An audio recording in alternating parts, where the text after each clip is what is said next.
Kamusta mga tol? 2001 NBA Finals throwback na naman, no? Sixers versus Lakers. Eto mga tol ha, eto yung playoffs na sobrang lupit talaga ng Lakers no? 15-1 sila buong playoffs, hanep isang beses lang natalo Sixers versus Lakers Finals Game 5, try na natin yan. Pero bago yan, atsara muna tayo, focus lang sa goal.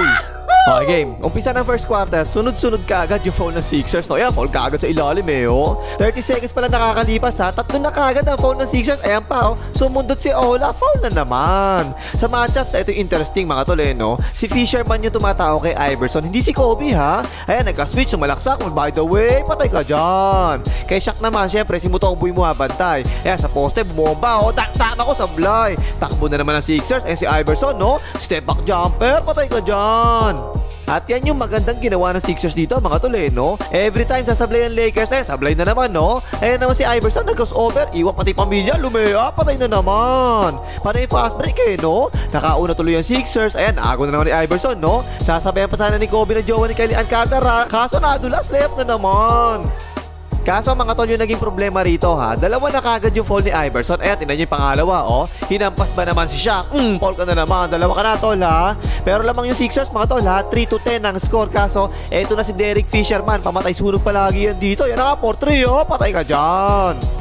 Yun, dahil doon, medyo nabuhayan tuloy yung Lakers no? Posting na naman si Shaq, si Mutombo, ayan, tingnan yung bantay. Pada halos ang angle ng katawan no? Favorite move ni Shaq yan, patay ka dyan. Si Olaf naman yung bumabantay kay Kobe, at tingnan mo, di-double team inikot ang bola, rotate ang depensa. Ayan na naman si Fisherman, 4-3 na naman, nakutukam naman. Pero offensive naman ni Horace Grant, ayan, tak-tak. Diyan bumawi ang Lakers mga tol no? Kumukonekta kasi yung mga 3 points nila. Pasa na naman ni Kobe. Ayan, naliptol si Rick Foxboy for 3. Patay ka dyan. Yan yung maganda talaga dito sa Lakers to mga tol no? Si Fisherman tsaka si Rick Foxboy, pareho 3-pointer yan. Dalawa na yan So kapag dumobot team yung kalaban na ganyan, ayan si Rick Foxboy tatay ni Aaron Foxboy yan. Pareho sila Foxboy for 3. Patay na naman. Pero syempre, nandiyan naman si Iverson para sa Sixers, diba? Isang tanong, isang sagot. Ayan, catch and shoot. Patay ka dyan. Ang ganda ng first quarter, mga tol, ha? Alam mo talaga mas malakas yung Lakers, pero sumasabay yung Sixers. O, ayan pa, pick and pop kay Mutombo, Jumamper, patay ka rin dyan. Pero nagpahirap talaga rito, mga tol. Dalawa na yung bumabak kay Shaquille. Ayan, tinan mo, Pero nako pa rin niya yung rebound. Tinan yung depensa, mga tol. Dalawa kay Shaq. Dalawa rin yung bumantay sa ilalim. Libre-libre talaga palagi yung labas, no? O, yan, kinikot na nga. Fisher pa, 4-3. Patay na naman. Napakahirap matay ng Lakers mga tol no? Sabi ng iba dyan, puro lopos lang daw yung alam dati. Bakit hindi mo naman papalopos yan? Si Shaquille yan walang niya lakas yan. Ayan tak-tak. Yun nga lang, kagaya ngayon mga tol, yung weakness ng drop coverage sa mga sentro, nandito na rin Shaq, tinan mo, naka-drop coverage, diba? Tinirahan ka agad ni Iverson patay ka dyan. Mga off the ball screen naman yung ginagawa ng Sixers, nalilibre palagi yung mga shooters nila. California Maaki ang sagwahan ng bitaw no? Pero shooter talaga yan ha, 4-3, patay ka dyan. Ayun, lumamang na ulo yung 6 yung Sixers no? Dahil sa shooting nila tsaka mga fast break nila. Ayan, nagplap pa nga titira lang ni Iverson. Ipinasa pa nga, nice pass, 2 points tuloy yan. Ang problema, eto mga tol, 45 seconds na lang nalalabay sa first quarter ha. Nakipag-agawa pa si Iverson. Ayan nako po. Ayun, foul na nga, pangatlong foul na kagad niya yan, 3 na kagad. So ayan, balik na naman sa poste kay Shaq, diba? Yan mga tol ha, yan galaw na yan ni Shaq, tinan niyo mabuti. Palagi talaga niya ginagawa yan pero di talaga mapigilan Bakit kanyo? Tinan niyo Siko, ayan nakaumong yung Siko Kaya unstoppable talaga dati, move niyo na yan. Ayun, natapos na rin yung first quarter, 24-27, lamang pa rin yung Sixers ha. Hoy, like mo, magda-like lang, di pa magawa. Pag mag-i-skip ng ad, ang bilis-bilis mag-like ka na. Second quarter, eto na, nakaupo na si Iverson kasi nga 3 na yung foul, diba? Tingnan yung Shaq mga tol, walang nyamo talaga. Ang laki ni Shaq parang bango sa gitna ng mga lango, sobrang laki talaga tak-tak.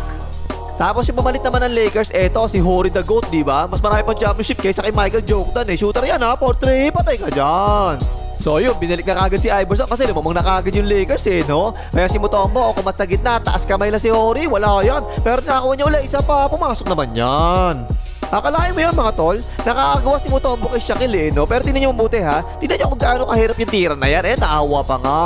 Pero palagi na doon talaga yung problema ng Sixers kay Shaquille. Tingnan nyo naman yung seal na yan, ayan tingnan mo yung tanggap ni Shaquille, nasa may ring na talaga, ang lapit sa ring lang yan. Hindi mo na talaga mapipigilan niya kapag ganyan kalapit. Ganyan kalakas si Shaq noon mga tol, kala nyo ba? Tingnan nyo manulang sa rebound yan tatak-tak. Ayun, na-foul naman daw sabi ni ref. Nabaliktad tuloy bigla yung ihip ng hangin no? O kaya si Rick Foxboy, ang bagal bumba ng Sixers, dire-diretso tuloy nila foul counted pa raw sabi ni ref. Dalawa na rin yung foul ni California Maaki ha. O yan pa isa, fast break na naman. Ibinigay kay Rick Foxboy, hinampas ni California mga keeper. Foul na naman, pangatlo foul na rin niya to ha. Yung dalawang best scorer ng Sixers mga tol, tatlo na kaagad ang foul.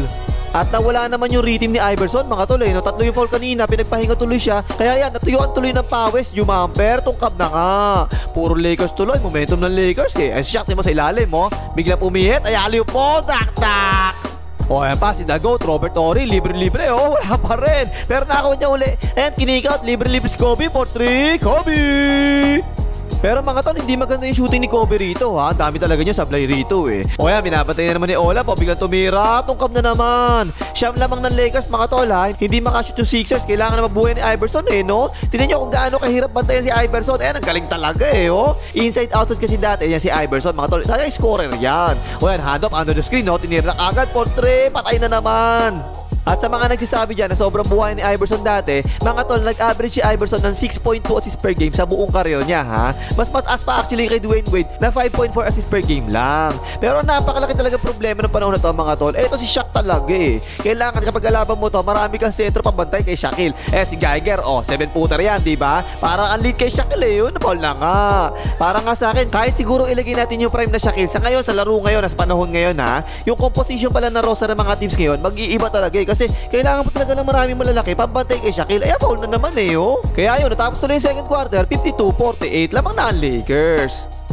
Last third quarter, nag-dominate na yung Lakers no? O yan na naman yung mga drive and kick out sa shooter. Fisherman, 4-3 na naman, patay ka dyan. At ayun, sa poste na ngayon pinag-out si Kobe. Si Olaf kasi mga tol, medyo maliit yan 6'3 lang yan Point guard na Sixers yan ha. Hindi naman kasi pwedeng si Iverson yung tumawa kay Kobe, diba? Mapagod yun Kaya si Olaf yung nagbabatay sa kanya, pumasok na nga. So parang slightly mas malaki ng konti yung Lakers kaysa sa Sixers. Kaya yan si Kobe, tingnan mo nakikipag-agaw pa rin ng rebound. Nakaputback pa nga. So 11 na yung lamang ng Lakers mga tol. Si Shaquille, tingnan mo drop coverage yan. Pero siningit pa rin ni Olaf sa masikip. Bahala si Lord, wala tuloy yan. Pero tapikan, napunta na naman kay Olaf. Open na open yan Di patay ka dyan. Dyan lang talaga pwede manalo ang Sixers mga tol. Sa outside shooting lang talaga Si Iverson naman patay rin yan. Kasi kapag pinasok mo sa loob yung depensa ng Lakers mga tol, ang higpit talaga. Baon sa pasitan. Pa isa, baon sa pasitan. Yung mga players kasi ng Lakers mga tol, puro defensive player talaga yan mga yan. Si Fisherman, baon sa pasitan.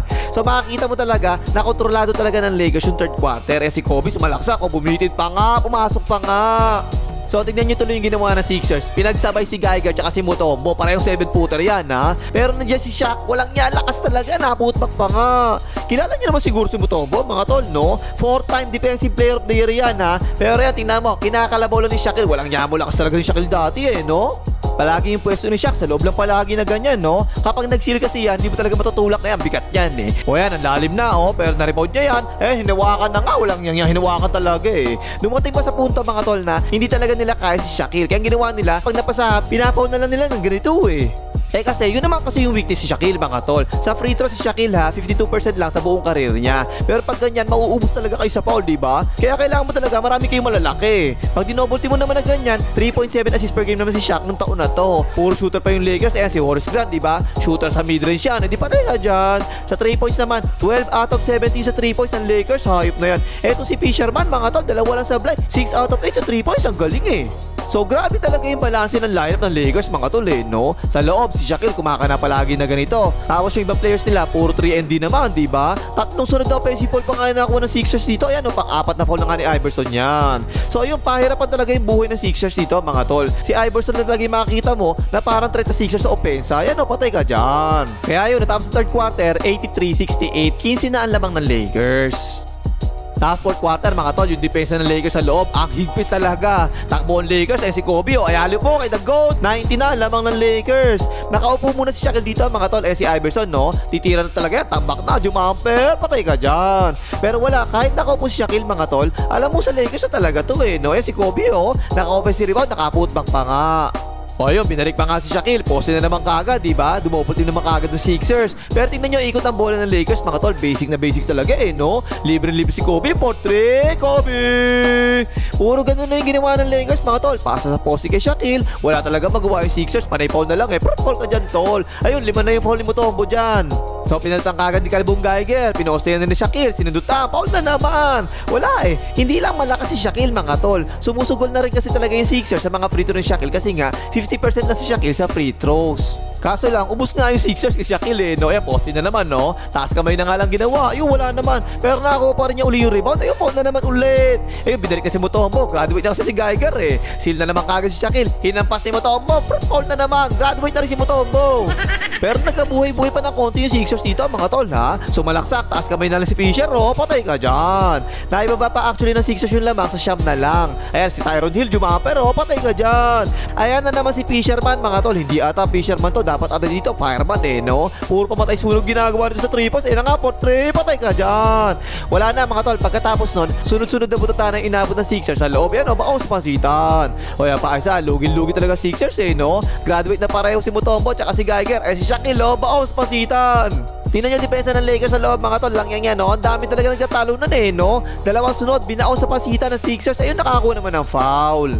Ayun, panalo ng Lakers dito ha, 108-96. Pangalawang sunod na to na championship ng Lakers. Yan mga tol, no? Para sa akin, yan na talaga yung pinakamalakas ng Lakers na nakita ko sa buong buhay ko. Ang lakas sa playoffs ito, mga tol ha. 15-1 buong playoffs to. Mula first round hanggang conference finals, sweep lahat. Isang best lang actually talo yung Lakers dito sa buong playoffs ha. Kasi nga, nakaisi sa kanila yung Sixers sa finals. Ganun kalakas mga tol. Shaq and Kobe, sinamahan pa ng mga 3&D players. Rick Foxboy, Derek Fisherman, Robert Nagot Horry, tsaka si Horace Grant. Babad na babad yung anim na yan mga tol. Kaya ang lakas talaga nito eh. Tapos coach nila si Phil Jackson pa. Ang lupit talaga nito. O yan pang himagas, maglagay mga hater ng Lakers.